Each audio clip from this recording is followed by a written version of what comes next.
الله وبركاته. الحمد لله رب العالمين، نحمده ونصلي ونسلم على سيدنا ومولانا محمد رسوله النبي الأمين المتين الحنين الكريم الرؤوف الرحيم، وعلى آله الطيبين الطاهرين وأصحاب الهادين المهديين الراشدين المسترشدين، أما بعد. أعوذ بالله من الشيطان الرجيم، بسم الله الرحمن الرحيم. والذين آمنوا بالله ورسله أولئك هم الصديقون. صدق الله مولانا العظيم. من علينا ربنا إذ بعث محمدا أيده بعيده أيدنا بأحمد، أرسله مبشرا أرسله ممجدا، صلوا عليه دائما صلوا عليه سرمدا. اللهم صل على سيدنا ومولانا محمد وعلى آل سيدنا ومولانا محمد كما تحب وترضى.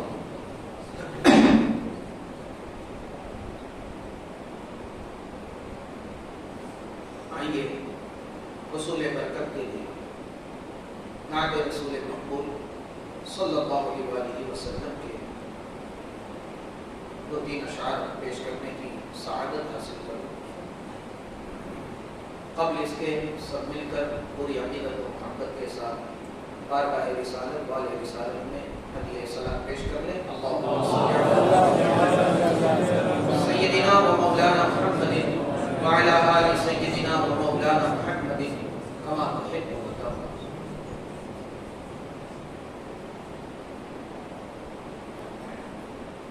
شہر نبی تیری گلیوں کا نقشہ ہی کچھ ایسا ہے. شہر نبی تیری گلیوں کا نقشہ ہی کچھ ایسا ہے. خلد بھی ہے مشتاق زیارت، روضہ ہی کچھ ایسا ہے. شہر نبی تیری گلیوں کا نقشہ ہی کچھ ایسا ہے. خلد بھی ہے مشتاق زیارت، روضہ ہی کچھ ایسا ہے. خلد بھی ہے مشتاق زیارت، روضہ ہی کچھ ایسا ہے. اور یہ شعر خاص طور سے سماعت فرمائے. وہ حدیث پاک جو میں نے آپ کو پہلے سنائی تھی، اس حدیث کی ترجمانی ان دو مصروں میں سماعت فرمائے. صبت نبی ہے پشت نبی پر، اور سجدے کی حالت ہے. صبت یعنی نواسۂ رسول، پشت مانے پیٹھ. صبت نبی ہے پشت نبی پر، اور سجدے کی حالت ہے.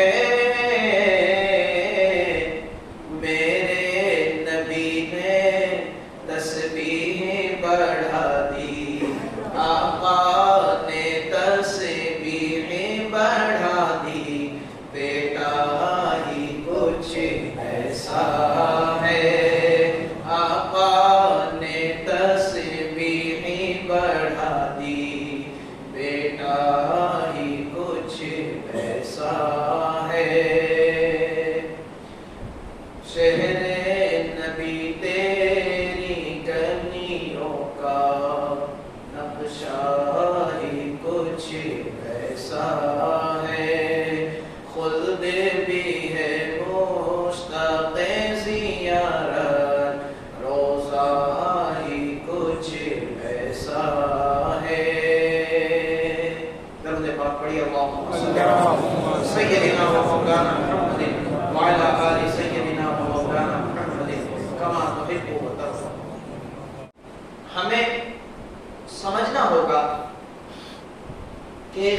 खिलाफत राशिदा की डेफिनेशन क्या है, खिलाफत राशिदा का मतलब क्या है, ताकि इस्लामी सल्तनत जो अल्लाह के महबूब सल्लल्लाहु अलैहि वसल्लम ने मदीने में पहुंचकर जिसकी बुनियाद रखी थी और जिस अंदाज में अल्लाह के महबूब सल्लल्लाहु अलैहि वसल्लम ने सल्तनत इस्लामिया का निजाम मुरत्तब फरमाया बहुक्म इलाही,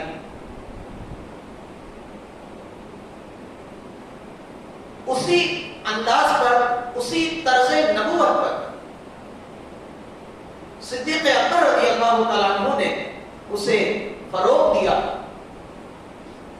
फिर उसी मिजाज नबवी के मुताबिक, उसी मनहज नबूवत पर,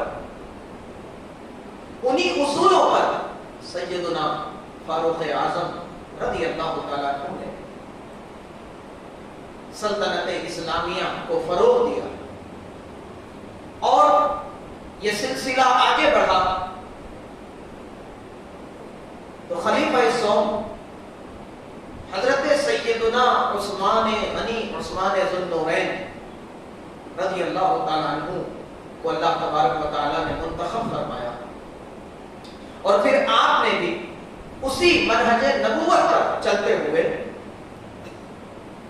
अला मिनहाजिन नबूवा खिलाफत राशिदा कि जो अल्लाह के महबूब सल्लल्लाहु अलैहि वसल्लम ने जो तारीफ की है, जो उसका मतलब समझाया है उम्मत को, उसमें अल्फाज हुजूर ने खुद फरमाए कि मेरे बाद अला मिनहाजिन नबूवा, मेरे तरीके पर जो हुकूमत, जो खिलाफत रहेगी वो 30 साल रहेगी।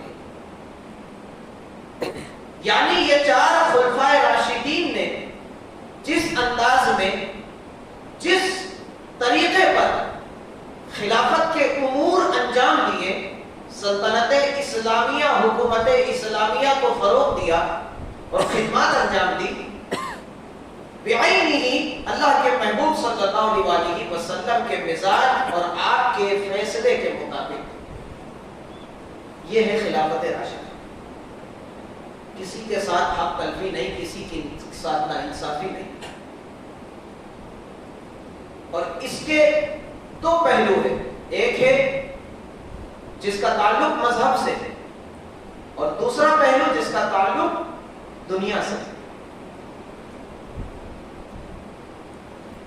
इमाम आली मुकाम सैयदना इमाम हुसैन अला जद्दिही व अलैहि सलाम ने जो कदम उठाया था, जो आपने यजीदी हुकूमत के खिलाफ जो आवाज़ हक को बुलंद किया था, वो इन्हीं 2 पहलू को, ये एक सिक्के के 2 पहलू हैं। खिलाफत राशिदा एक सिक्का है और उसके 2 पहलू हैं। एक पहलू का ताल्लुक मजहब से है, रूहानियात से, इबादत से, नमाज, रोजा, हज और ज़कात, इन तमाम चीजों से। और दूसरा पहलू जिसका ताल्लुक दुनिया से है, फुतुहात, मुल्क में लोगों के साथ बराबरी और अदल इंसाफ पर मबनी कवानीन, लोगों के हुकूक जिनका ताल्लुक दुनिया से है। यजीदी हुकूमत में ये 2 चीजों को अलग करने की भरपूर कोशिश की गई और यजीद ने ये चाहा कि ये दोनों चीजें अलग हो जाए, मजहब अलग हो जाए और सियासत अलग हो जाए। बहुत अच्छी तरह समझना, यही असल मुद्दा है। करबला का जो वाकया पेश आया, उसकी जड़, उसकी बुनियादी वजह यही थी।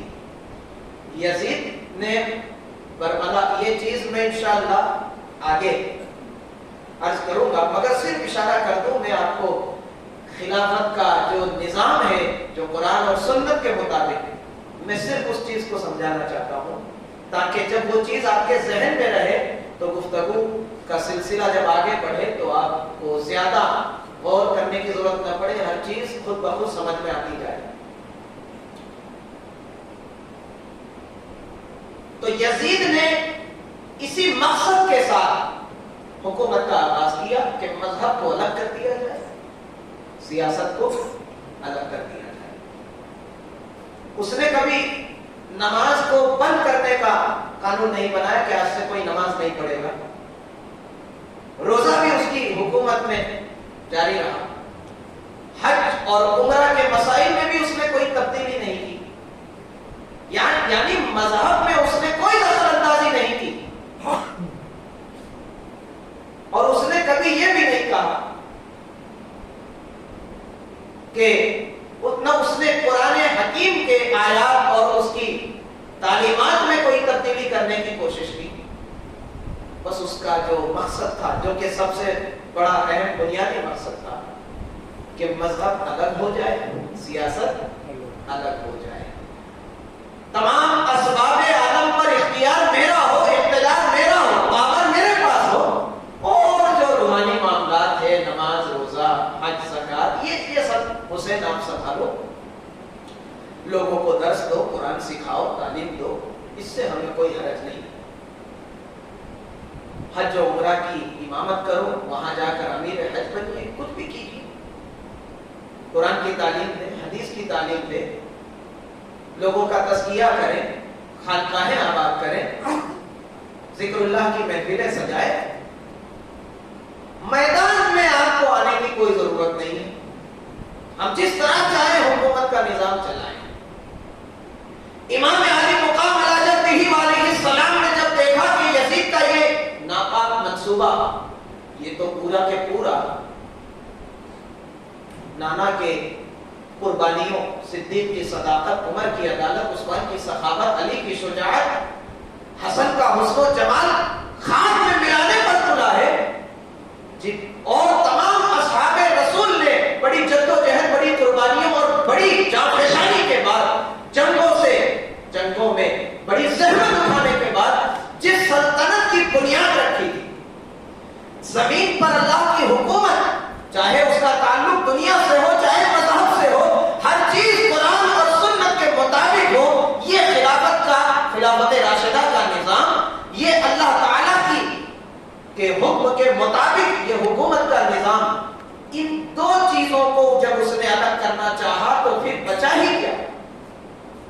اس نے نہ مسجد کو توڑا، کسی مسجد کو اس نے توڑا، نہ کبھی نماز میں اس نے رکاوٹ ڈالی، بس اس کا مطالبہ یہ تھا کہ مذہب الگ ہو جائے، عبادات الگ ہو، سیاست الگ ہو جائے۔ امام حسین نے کہا یہی تو زمین پہ فساد ہے، یہی تو زمین پہ سب سے بڑا فساد ہے، اور یہی تو قرآن اور حدیث کو میں تحریف ہے۔ لہذا امام علی مقام نے اسی مدعے پر آپ نے اس سے بغاوت کی، اور آپ نے آواز حق کو بلند کیا اور بیعت سے انکار کر دیا۔ ابھی یہ چیز انشاءاللہ تفصیل کے ساتھ میں آگے آپ کو سمجھاؤں گا کہ مذہب اور سیاست بھی کوئی بری چیز نہیں ہے۔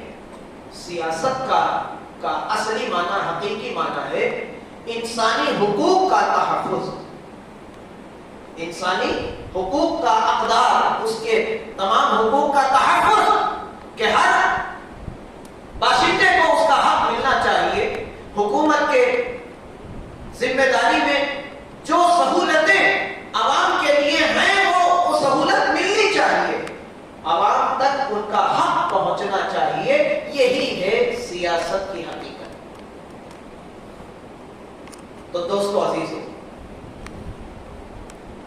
اسی خلافت راشدہ کی تیسری کڑی حضرت سیدنا عثمان غنی رضی اللہ تعالیٰ عنہ، آپ کی ذات بابرکت ہے، بڑے عظیم صحابی ہے، اللہ اکبر۔ میں کچھ آپ کے فضائل و مناقب اور آپ کی زندگی کے کچھ اہم واقعات آپ کے سامنے پیش کرنے کی کوشش کر رہا ہوں۔ سیدنا عثمان غنی رضی اللہ تعالیٰ عنہ کا تعلق، آپ بھی حضرت سیدنا صدیق اکبر رضی اللہ تعالیٰ عنہ کی دعوت پر آپ نے اسلام کو قبول کیا، اور غالباً آپ وہ چھٹے مسلمان ہیں، چھٹے صحابی ہیں جنہوں نے 5 کے بعد 6 نمبر پر آپ نے اسلام کو قبول کیا۔ اولین والسابقون الاولون، वस्साबिकून अल-अव्वलून, ये उनमें से अल्लाह, ये सैयदना उस्मान गनी रज़ी अल्लाह तआला अन्हु हैं जिनके माल से इस्लाम को बहुत नफा मिला, जिन्होंने अपना माल, अपना तन मन धन सब अल्लाह और उसके रसूल पर कुर्बान कर दिया, निछावर कर दिया। जब भी अल्लाह के महबूब सल्लल्लाहु अलैहि वसल्लम ने अल्लाह की राह में खर्च करने का ऐलान किया और जब भी मुतालबा किया मुसलमानों से, सबसे अव्वल तरीन मुखय्यरीन की जमात में, फहरिस्त में, सफ़े अव्वल पर सरे फहरिस्त आप ही का नाम हर जगह मिलता है। वो कोई भी मौका हो, और जैसे उसरा के मौके पे जब अल्लाह के महबूब सल्लल्लाहु अलैहि वसल्लम ने ऐलान फरमाया कि अल्लाह की राह में खर्च करो, अपना माल से अल्लाह उसके रसूल के दीन की मदद करो, तो हजरत सैयदना उस्मान गनी रज़ी अल्लाह तआला अन्हु खड़े होते हैं, अर्ज करते हैं या रसूल अल्लाह सल्लल्लाहु अलैहि वसल्लम, 100 ऊंट कजावे के साथ, 100 घोड़े कजावे के साथ और मां सिपाही के साजो सामान के साथ मेरी तरफ से कबूल फरमाए। फिर अल्लाह के महबूब सल्लल्लाहु अलैहि वसल्लम ने फिर ऐलान किया कि और अल्लाह की राह में खर्च करें और अपने माल के जरिए दीन हक की मदद करें। इसकी शहादत और तबलीग में हज़रत सैयदना उस्मान गनी फिर खड़े हुए और फिर फरमाते हैं कि 100 घोड़े कजावे के साथ, मां साजो सामान के साथ पेश करता हूं, कबूल फरमाए। तीसरी बार फिर ऐलान किया, फिर आपने 100 घोड़े दिए मुजाहिदीन के लिए और जिहाद के तमाम साजो सामान के लिए, अल्लाहु अकबर। और अलावा इसके आपने 3 कैश दीनार का ढेर लगा दिया, आपके पास उस वक्त जो कुछ था वो आपने पेश कर दिया। अल्लाह के महबूब सल्लल्लाहु अलैहि वसल्लम किस अंदाज में आप खुशी का इजहार करते हैं। बुखारी शरीफ की सही हदीस, अल्लाह के महबूब सल्लल्लाहु अलैहि वसल्लम उसे उलटते उलटते, वो दीनार के जो सिक्के हैं आप उनसे खेलने लगे और खुशी का इजहार करने लगे और साथ में दिल की गहराइयों से दुआ करने लगे कि परवरदिगार उस्मान के इस हदिये को कबूल फरमा। और फिर आपने हज़रत सैयदना उस्मान गनी से मुखातिब होकर फरमाया कि उस्मान, आज से तुम बरी हो, आज के बाद तुम जो अमल करोगे अल्लाह ताला के यहाँ मकबूल होगा। और कितनी बड़ी बात है, यानी आज के बाद तुम्हारा कोई काम गलत नहीं होगा। कैसी जमानत दे दी अल्लाह के महबूब सल्लल्लाहु अलैहि वसल्लम, अल्लाहु अकबर। जन्नत खरीद ली सैयदना उस्मान गनी ने 2 मौके पे। एक तो खुद अल्लाह के महबूब सल्लल्लाहु अलैहि वसल्लम ने इरशाद फरमाया कि उस्मान इब्न अफ़्फ़ान फिल जन्नह, उस्मान इब्न अफ़्फ़ान वो 10 अशरे मुबश्शरा, वो 10 सहाबा जिनको रसूलुल्लाह सल्लल्लाहु अलैहि वसल्लम ने कहा कि अबू बकर फिल जन्नह, उमर फिल जन्नह, उस्मान फिल जन्नह, उसमें सैयदना उस्मान गनी का नाम लिया। मगर एक मौका और है, इसी मौके पे जैसे उसरा के मौके पे आपने फरमाया कि उस्मान तूने जन्नत खरीदी। और तीसरा मौका है जब अल्लाह के महबूब सल्लल्लाहु अलैहि वसल्लम अपने जानिसार वफादार साथियों के साथ, मुसलमानों के साथ जब मदीने में आपने सुकूनत इख्तियार की, तो उस वक्त पानी की बड़ी किल्लत थी। एक ही कुआं था, और भी कुएं थे मगर उनमें खारा पानी था, काबिल इस्तेमाल नहीं था, पीने के काबिल नहीं था। एक कुआं था जिसमें पीरे रूमा के नाम से एक कुआं था, मगर उसका मालिक यहूदी था और वो मुसलमानों को पानी नहीं देता। तो अल्लाह के महबूब सल्लल्लाहु अलैहि वसल्लम चल रहे हैं, सामने पीरे रूमा आया। आपने फरमाया कि काश कौन है वो जो सौदा करना चाहता है जन्नत का, जो जन्नत खरीदना चाहता है तो जन्नत खरीद सकता है कि ये कुआं खरीद कर मुसलमानों के लिए वक्फ कर दे।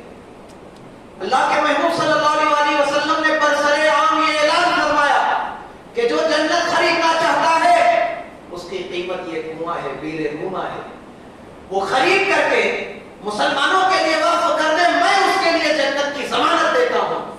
उस मौके पे भी सैयदना उस्मान गनी रज़ी अल्लाह तआला 40 आपने सिर्फ सुना, कुछ कहा नहीं, बस घर गए 40,000 दीनार दिरहम आप ने कैश जेब में रखा और फिर उस कुएं के मालिक यहूदी के पास गए और कहते हैं कि बोलो बेचना चाहोगे? कहा बिल्कुल बेचना चाहूंगा। कहा कीमत बोलो। तो वो कहने लगा 3,000 दीनार। 3,000 दीनार में उस कुएं को आपने खरीदा, मगर आपने फरमाया कि तूने अपनी औकात के मुताबिक इसकी कीमत लगाई है। मैं तो 40,000 दीनार लेकर आया था। अल्लाहु अकबर। मैं तो 40,000 दीनार लेकर आया था, मगर तूने अपनी औकात के मुताबिक तूने उसकी कीमत लगा दी है। ले ये 3,000 दीनार और छुट्टी पा यहाँ से। अल्लाह के महबूब सल्लल्लाहु अलैहि वसल्लम की खिदमत में जाके अर्ज किया, या रसूल अल्लाह, वो कुएं पर अब 100% मुसलमानों की मिल्कियत है। अल्लाह के महबूब, मैंने उसे खरीद लिया है और मैं आपको गवाह बनाता हूँ कि अब ये कुआं मैं हमेशा के लिए मुसलमानों के लिए वक्फ करता हूँ। अल्लाहु अकबर। मुसलमानों में खुशी और साजमानी और मसरत की एक लहर तो ये सैयदना उस्मान गनी है, जिनकी खिदमत और जिनकी सखावत का शोहरा जमीन पे नहीं अर्श पे भी है, आसमानों पर भी है, हर जगह कुरान में भी है, जिनकी सखावत का ऐलान खुद परवरदिगार भी फरमाता है और जिनकी हया का ऐलान भी अल्लाह ताला खुद कुरान में फरमाता है और जिनकी हया का लिहाज खुद रसूल आज़म मुख्तार कायनात इमामुल अंबिया भी फरमाते हैं। क्या हुआ? एक रोज अल्लाह के महबूब सल्लल्लाहु अलैहि वसल्लम अपने घर में, अपने हुजरे में, हुजरे आयशा में रज़ी अल्लाह तआला अन्हा, उसमें जलवा फरोज है, किसी काम से सैयदना सिद्दीक़ अकबर आए, कुछ काम की बातें की और फिर चले गए। अल्लाह के महबूब का अंदाज ये था, सही हदीस, कि आप तहबन पहने हुए थे और तहबन कुछ उठी हुई थी, घुटनों के नीचे तक कुछ हिस्सा पाँव का खुला था, आप लेटे हुए। अबू बकर सिद्दीक़ आए, कुछ बातें की, चले गए। फिर हजरत उमर रज़ी अल्लाह तआला अन्हु आए, कुछ बातें की, चले गए। फिर दस्तक की आवाज आई, फिर कोई आया। उम्मुल मोमिनीन ने देखा तो क्या देखा कि उस्मान इब्न अफ़्फ़ान आए हुए हैं। जाके अर्ज़ किया, या रसूल अल्लाह, उस्मान इब्न अफ़्फ़ान आए हैं। कहा अच्छा, रुको, अभी मत खोलना। अल्लाह के महबूब सल्लल्लाहु अलैहि वसल्लम बिस्तर से उठ जाते हैं, बैठ जाते हैं, कपड़े को दुरुस्त कर लेते हैं और फिर कहते हैं, अब उस्मान से कहो अंदर आ जाए। अल्लाहु अकबर। इमामुल अंबिया, जिनकी हया का लिहाज करते हैं, वो आए और कुछ बातें की, चले गए। उम्मुल मोमिनीन ने अर्ज किया, वो बेचैन हो गई, अर्ज करती हैं, या रसूल अल्लाह सल्लल्लाहु अलैहि वसल्लम, मेरे वालिद अबू बकर आए, आप में अपने कोई तब्दीली नहीं की। उमर आए, आप ऐसे ही पोजीशन में रहे, मगर उस्मान आए तो आपने अपनी हालत को बेहतर कर दिया और कपड़ों से दुरुस्त कर दिया अपने आप को। तो अल्लाह के महबूब सल्लल्लाहु अलैहि वसल्लम फरमाते हैं कि आयशा, उस्मान इब्न अफ़्फ़ान इतना बाहया है कि हया में उसे कमाल हासिल है, यहाँ तक कि उसकी हया और उसकी शर्म का लिहाज आसमान की मखलूक यानी फरिश्ते भी करते हैं, तो जमीन पे मैं क्यों न करूं? अल्लाहु अकबर, अल्लाहु अकबर। ये उस्मान गनी रज़ी अल्लाह तआला नौजवानों के लिए और तमाम मुसलमानों के लिए बहुत बड़ा सबक है इसमें कि आप हज़रत उस्मान गनी से जब पूछा गया, उन्होंने खुद अपनी हया और शर्म के ताल्लुक से खुद इरशाद फरमाया कि मैंने कभी वो अजनबियां औरतें जिनको देखना तो हराम है, कतई हराम है, वो अजनबी औरतें जिनको देखना तो कतई हराम है, कोई गुंजाइश नहीं, जिनको बेपर्दा देखना या जिन्स को टच करना और उसको तो बहुत आगे दर्जे की बात है, मगर हज़रत उस्मान गनी रज़ी अल्लाह तआला अन्हु फरमाते हैं कि जो अजनबियां हैं, गैर महरम, उनकी बात तो बहुत दूर है, वो मुहर्रमात जिनसे निकाह हमेशा के लिए हराम है, यानी माँ, खाला, सगी फूफी और सगी बहन। समझ में आ रही बात? सैयदना उस्मान गनी फरमाते हैं वो जो महरम है, यानी जिनसे निकाह कभी नहीं हो सकता, मैंने उनके चेहरे को भी कभी टकटकी निगाह से नहीं देखा। शर्म और हया का ये आलम है। और फिर फरमाते हैं कि जिस दिन मैंने नबी मोहतरम इमामुल अंबिया के दस्ते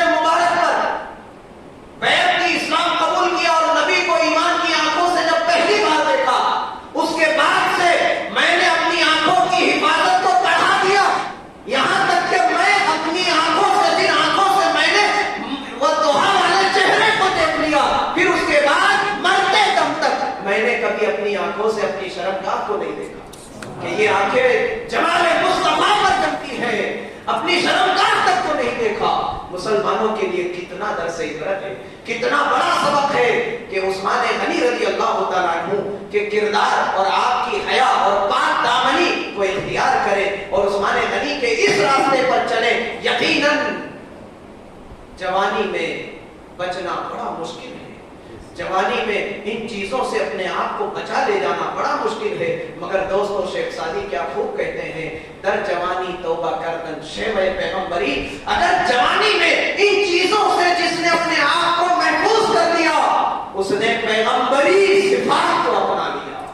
यानी ये सिफत तो पैगंबरों की हुआ करती है कि उनकी जवानी भी पाक होती है, उनका बचपना भी पाक होता है, उनकी जिंदगी का हर दिन, हर पल, हर सेकंड पाक होता है। तो जिसने अपनी जवानी को महफूज कर लिया इन चीजों से, उसने शैवे पैगंबरी को इख्तियार कर लिया।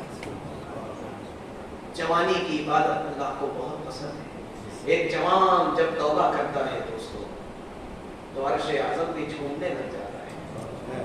एक जवान जब सच्चे दिल से तौबा करता है और बुराइयों से अपने आप को हमेशा के लिए बचने का अज़्म मुसम्मम कर लेता है, तो उसकी तौबा पर फरिश्ते भी खुशी मनाते हैं, अर्श भी झूमने लग जाता है। अल्लाहु अकबर। दोस्तों, ये एक अलग मौजू है, इंशाअल्लाह कभी गुफ्तगू होगी। मगर सैयदना उस्मान गनी रज़ी अल्लाह तआला अन्हु में वो तमाम क्वालिटीज और वो तमाम सिफात थी जिनकी बुनियाद पर अल्लाह ताला ने आपको वो अज़मत, वो फजीलत अता की कि जिस मुकाम पर आपका कोई सानी नहीं है। खुद अल्लाह के महबूब सल्लल्लाहु अलैहि वसल्लम जिनकी हया और शर्म का लिहाज करते थे। बैत रिज़वान के मौके पे मैं सिर्फ मोटी मोटी बातें आपको बता रहा हूँ और कुछ हमारे लिए जो सबक है वो चीज आपके सामने पेश कर रहा हूँ। बैत रिज़वान के मौके पे ये सहाबा इकराम का ये काफिला चला, मक्का से पहले से हुदैबिया के मुकाबले इन्हें रोक दिया गया और एक दरख्त जिसका नाम रिज़वान, उसी के नीचे बैठ के जो अल्लाह के महबूब सल्लल्लाहु अलैहि वसल्लम ने तमाम असहाब से बैत दी थी कत्ल उस्मान का किसास की बुनियाद पर, तो इस वजह से, इस निस्बत से उसे बैत रिज़वान भी कहते हैं। अल्लाह के महबूब का रास्ता रोक दिया गया, आपको मक्का में दाखिल नहीं होने दिया गया। तो अल्लाह के महबूब सल्लल्लाहु अलैहि वसल्लम ने हज़रत सैयदना उस्मान गनी रज़ी अल्लाह तआला अन्हु को रवाना किया। वाक़िया तफसीली है, मुफस्सल है, मैं सिर्फ इशारा कर दूं। खबर ये मिली हज़रत उस्मान रज़ी अल्लाह तआला अन्हु जब मक्का में पहुंचे तो चूंकि पुरानी रिश्तेदारियां और दोस्त अहबाब सबने कहा कि उस्मान देखो, तुम आ गए हो तो तुम्हारे लिए इजाजत है कि तुम तवाफ कर लो, उम्रा कर लो, जो करना है करो। हज़रत उस्मान गनी रज़ी अल्लाह तआला अन्हु फरमाते हैं कि तुमने मेरे महबूब का रास्ता तो रोक दिया और मुझे कहते हो काबे का तवाफ कर लो। अरे महबूब के बगैर ये तवाफ किस काम का? ये अकीदा, ये नजरिया उस्मान गनी ने दिया, जिसकी तर्जमानी इमाम अहले सुन्नत ने की। हाजियो आओ काबे का, हाजियो आओ शहंशाह का रोजा देखो। काबा तो देख चुके, काबे का कहा मेरा काबा हो किबला दो, जिसका रास्ता तुमने तय कर दिया। अब ये तवाफ ये होगा, ये मेरे किस काम का? अल्लाहु अकबर। हज़रत उस्मान गनी को वहां पर उन लोगों ने रोक लिया तो एक अफवाह फैल गई कि उस्मान को बदअहदी के साथ, बदअहदी की है काफिरों ने, कत्ल कर दिया। अब अल्लाह के महबूब सल्लल्लाहु अलैहि वसल्लम अपने तमाम असहाब से बैत ले रहे कि हम उस्मान के खून का बदला लेंगे। ये गलत इंफॉर्मेशन पहुंच गई थी, मगर दोस्तों उसमें भी अल्लाह ताला की एक हिकमत, एक राज था। तमाम असहाब ने बैत की।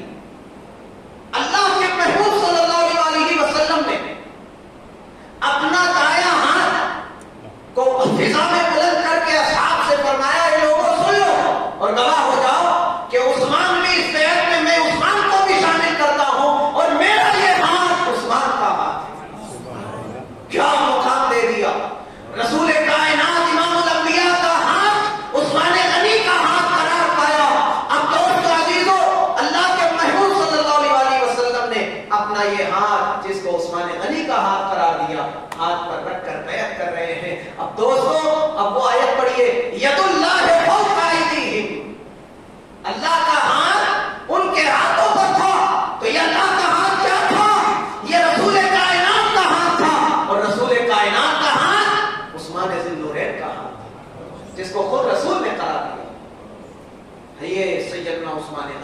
رضی اللہ تعالیٰ 12 سال تک آپ کی خلافت کا دور ہے.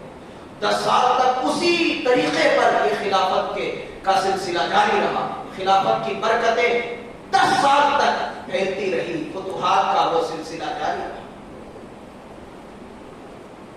آپ کی جو انسیت رسول اللہ سے تھی, آپ کا جو ایمان اور آپ کی جو محبت, جانثاری, وفاداری جو نبی سے تھی, جو وابستگی تھی, ذرا اس کا بھی ایک منظر میں آپ کو سناتا ہوں. ایک شخص نبی کی بارگاہ میں آیا اپنی کچھ حاجت لے کر, یا رسول اللہ صلی اللہ علیہ وسلم کچھ ضرورت ہے, کچھ حاجت ہے, لہٰذا میری حاجت پوری کی جائے. اللہ کے محبوب صلی اللہ علیہ وسلم نے اسے روانہ کر دیا عثمان غنی کے طرف کہ جاؤ عثمان سے کہنا نبی نے بھیجا ہے اور اپنی حاجت بیان کرنا, تمہارا کام ہو جائے. وہ گیا عثمان غنی کے پاس, گھر گیا, دستک دی, دروازہ کھلا, دیکھتا ہے کہ حضرت عثمان رضی اللہ تعالیٰ عنہ اپنے خادم کو ڈانٹ پھٹکار کر رہے ہیں. رات کا وقت تھا, دیا جل رہا تھا, دیا جل رہا تھا, لائٹ وغیرہ تو تھی, یہی دیے جلتے تھے گھروں میں. تو دیا کی جو لو تھی وہ زیادہ بلند تھی, آنکھ بہت تیز جل رہی تھی. وہ ایسے موقع پہ پہنچا کہ حضرت عثمان غنی اپنے خادم کو ڈانٹ رہے تھے کہ تو نے اتنی بلند کیوں رکھی ہے لو کو, یہ تیل تو جلدی ختم ہو جائے گا, تیل جلدی ختم ہو جائے گا. تو وہ سوچنے لگا یہ اپنے معمولی تیل پر خادم کو ڈانٹ پھٹکار کر رہے ہیں, میری تو حاجت بہت بڑی ہے, کیا پوری کرے. واپس آ گیا, یا رسول اللہ ایسے ہی ایسا ایسا دیکھا تو میرے دل نے گوارا نہیں کیا, زبان کھالی جائے, کہا پھر جاؤ. جب دوبارہ گیا تو آپ کھانا کھا رہے تھے, کھاتے ہوئے آپ اپنے خادم کو ڈانٹ رہے تھے کہ نمک زیادہ ڈال دیا. ایک تو کھانے کو بھی بدمزہ کیا, اور دوسرا یہ کہ اگر کم ڈالتا تو اگلے کھانے میں یہ نمک کہاں آ جاتا. کہا جو ایک حقیر نمک کے لیے خادم کو اتنا ڈانٹ پھٹکار کر رہا ہے, میری بڑی حاجت کیسے پوری کرے. وہ پھر آ گیا مایوس ہو کر, حضور کی بارگاہ میں پہنچا, یا رسول اللہ ایسا ایسا منظر دیکھا, میرے دل نے گوارا نہیں کیا کہ میں اپنی حاجت رکھوں. کہا جاؤ پھر جاؤ. وہ پھر گیا, اور حضرت عثمان اس کو نوٹ کر رہے تھے کہ آ رہے جا رہے آ رہے جا رہے. تیسری بار جب آیا تو سیدنا عثمان غنی نے خادم سے کہا کہ دیکھو وہ بار بار آ رہا ہے جا رہا ہے, کچھ بولتا نہیں, کیا کام ہے اس کو بلا کر لاؤ. وہ حضرت عثمان غنی کے سامنے اب کھڑا ہے. کہا بھائی کیا بات ہے. کہا میں نبی کے پاس گیا تھا, بس اتنا سننا تھا. کہا اس کام سے گیا تھا, انہوں نے آپ کے پاس بھیج دیا ہے. کہا اللہ اکبر, تجھے میرے تک نبی نے بھیجا ہے. کہا مگر جب میں پہلی بار آیا تو ایسا دیکھا, دوسری بار آیا تو اس طرح دیکھا. تو میں نے کہا یہ معمولی چیزوں پر اتنی گرفت کر رہے ہیں خادم کی, تو میری بڑی حاجت کو کیا پورا کریں گے. تو حضرت سیدنا عثمان غنی رضی اللہ تعالیٰ عنہ نے فرمایا کہ نادان, تو اپنی حاجت تو پیش کرتا, تجھے اس ہستی نے بھیجا ہے, اس عظیم انسان نے بھیجا ہے جو میرا بھی مالک ہے اور میرے تمام خزانوں کا بھی مالک ہے. اگر مالک نے تجھے بھیجا ہے تو پھر تیرے لیے تو خزانوں کے سارے دروازے کھلے ہیں.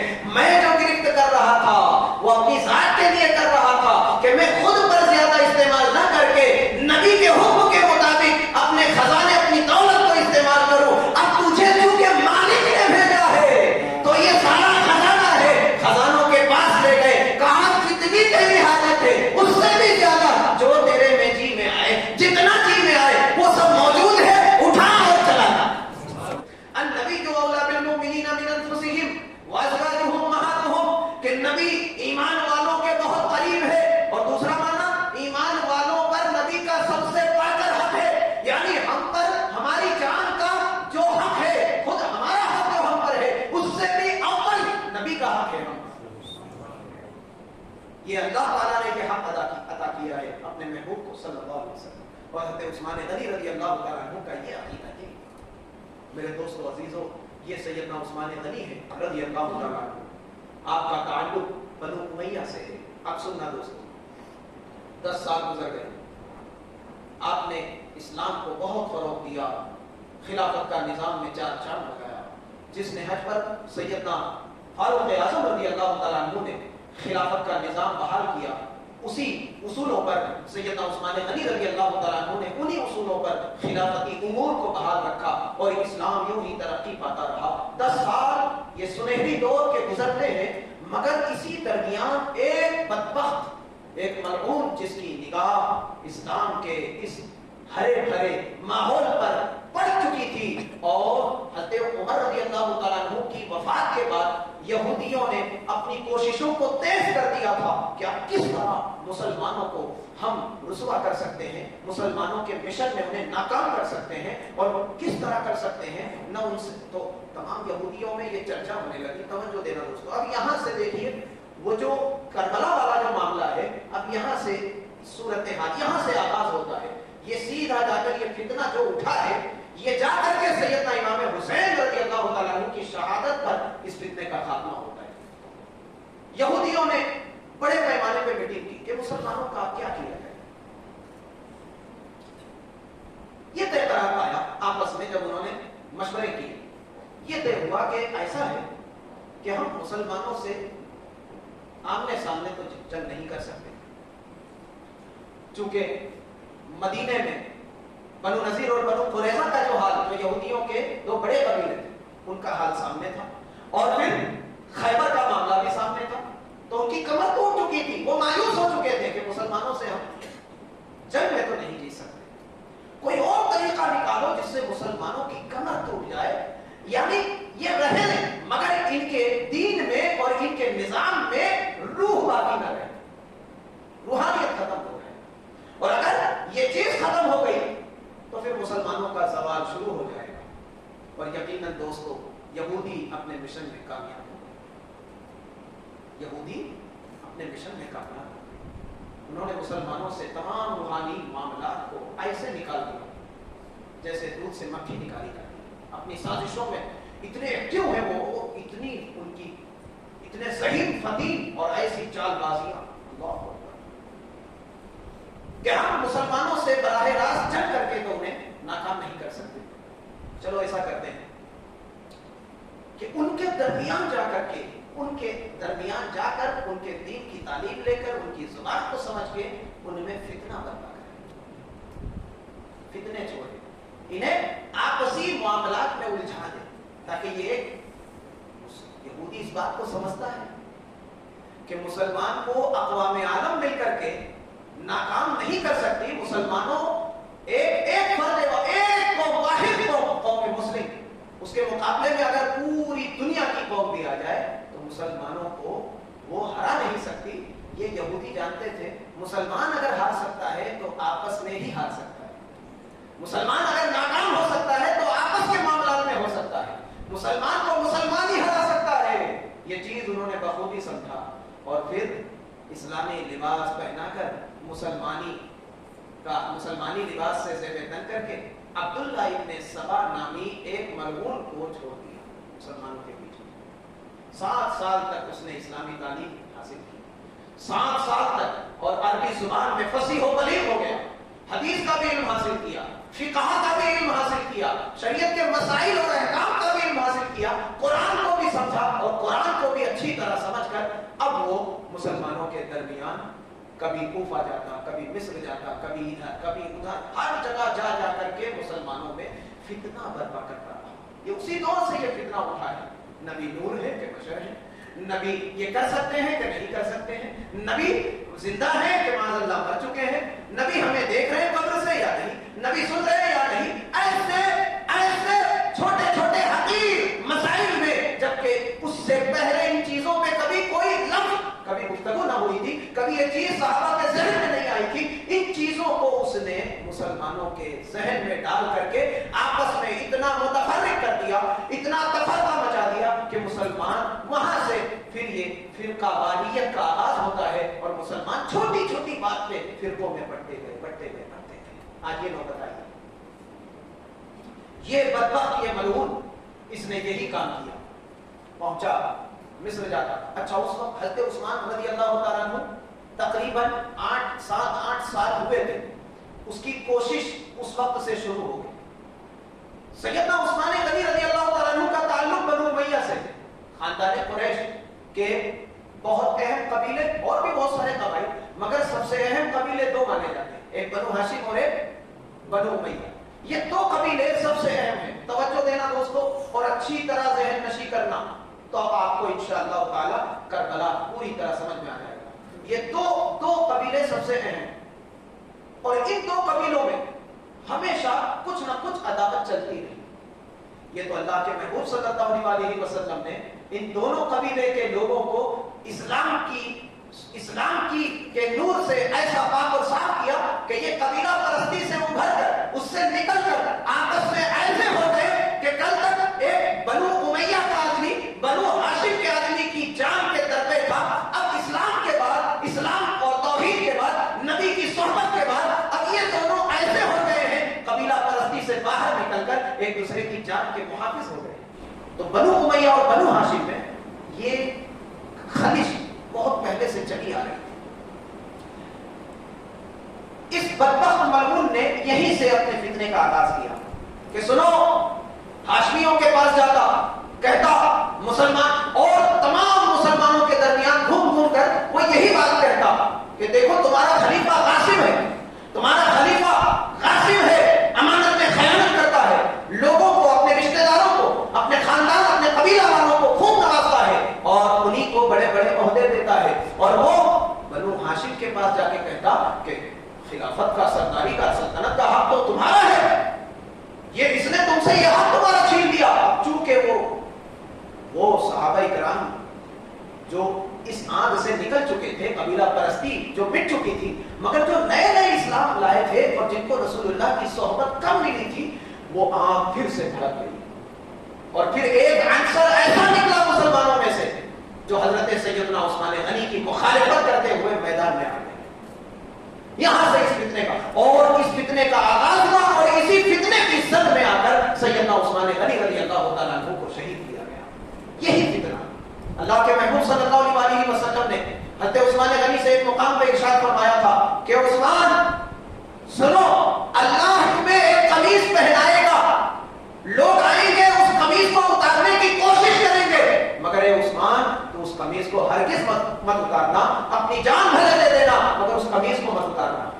جب حضرت عثمان غنی رضی اللہ تعالیٰ عنہ کو فتنوں نے گھیر لیا، اور جب یہ بلوائی عنصر جو منافقوں کا ٹولہ تھا، جو مصر سے دوڑ کر آیا تھا، اور جب انہوں نے سیدنا عثمان غنی رضی اللہ تعالیٰ عنہ کا گھیراؤ کر دیا اور آپ کے گھر کا محاصرہ کر لیا، یہ وہ مظلوم مدینہ ہے۔ ہم سیدنا امام حسین رضی اللہ عنہ کی شہادت کو تو یاد کرتے ہیں، ہم امام حسین کی شہادت کا ذکر بھی کرتے ہیں، اور اس پر ہماری آنکھیں بھی اشکبار ہو جاتی ہیں، مگر دوستو عزیزو، بعض علماء نے لکھا ہے کہ اسلام میں، اس امت میں سب سے زیادہ مظلوم شہادت، سب سے زیادہ غمناک شہادت، سب سے زیادہ خطرناک اور سب سے مشکل ترین شہادت اگر کسی کی ہوئی ہے تو وہ حضرت عثمان غنی رضی اللہ تعالیٰ عنہ کی ذات ہے۔ یہ باقاعدہ کتابوں میں علماء نے لکھا ہے۔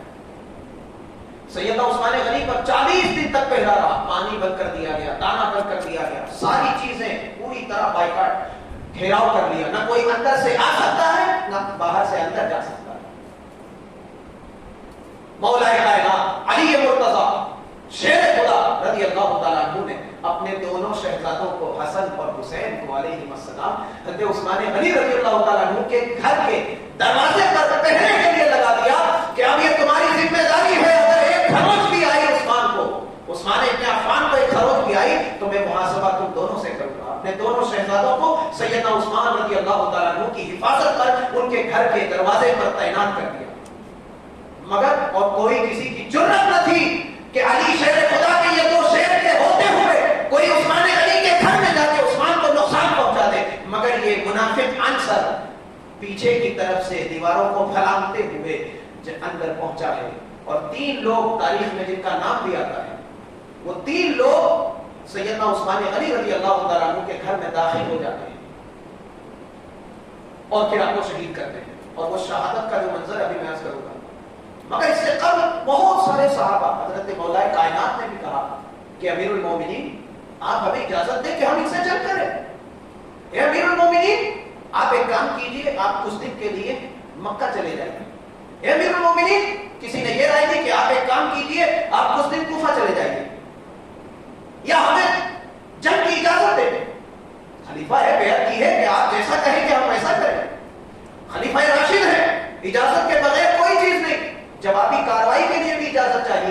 हज़रत सैयदना उस्मान गनी रज़ी अल्लाह तआला अन्हु ने हर हमेशा एक ही जवाब दिया कि नबी ने मुझसे कहा था कि अल्लाह तुम्हें कमीज पहनाएगा, उस कमीज को उतारने कुछ लोग आएंगे मगर तुम मत उतारना, और जान दे देना मगर उस कमीज को मत उतारना। वो कमीज यही खिलाफत की कमीज है जो अल्लाह ने मुझे पहनाई है। और आपका ये जवाब होता, आप फरमाते कि ये मदीनतुर रसूल है, ये रसूल का पुरअमन शहर है, मैं नहीं चाहता कि मेरी वजह से मेरे बदले में आप मुसलमानों को, चूंकि वो तो बज़ाहिर मुसलमान थे, मुसलमानों का कत्ल करें और उनका खून बहाए और मदीने की मुकद्दस सरजमीन इंसानी खून से रंग जाए। मैं नहीं चाहता, मैं भूखा रहूंगा, मैं प्यासा रहूंगा और मैं अपनी जान दे दूंगा, मगर जंग की कभी इजाजत नहीं दूंगा। अल्लाहु अकबर। मदीनतुर रसूल का इतना लिहाज आपने जामे शहादत को नोश करना गवारा। और तारीख में आता है, रिवायत में आता है कि जिस वक्त आपको शहीद किया गया, आप कुरान हकीम की तिलावत कर रहे थे और इस आयत मुकद्दसा पर आप पहुंचे थे तिलावत करते हुए, फसयकफीकहुमुल्लाह वहुव अस्समीउल अलीम, अल्लाह उनके लिए काफी है। फसयकफीकहुमुल्लाह, जो अल्लाह से मोहब्बत करते हैं और जो अल्लाह से अपना दिल लगा लेते हैं, अल्लाह पर भरोसा कर लेते हैं, अल्लाह उनके लिए काफी है। सैयदना उस्मान गनी इस आयत मुबारका की तिलावत कर रहे थे कि आपको शहीद किया गया, खून के कुछ फव्वारे उड़ करके कुछ छींटे इसी नुस्खे पर आते हैं जिसको आप देखकर तिलावत कर रहे थे। वो नुस्खा उस्मान गनी रज़ी अल्लाह तआला अन्हु के खूनों के निशान के साथ आज भी मिस्र के म्यूजियम में या तुर्क में कहीं मौजूद है। आज भी दुनिया में वो नुस्खा मौजूद है और उस पर उस्मान रज़ी अल्लाह तआला अन्हु के खून मुबारक के दाग भी अभी मौजूद। सैयदना उस्मान गनी रज़ी अल्लाह तआला अन्हु को बिल आखिर इन बलवाइयों ने शहीद कर दिया।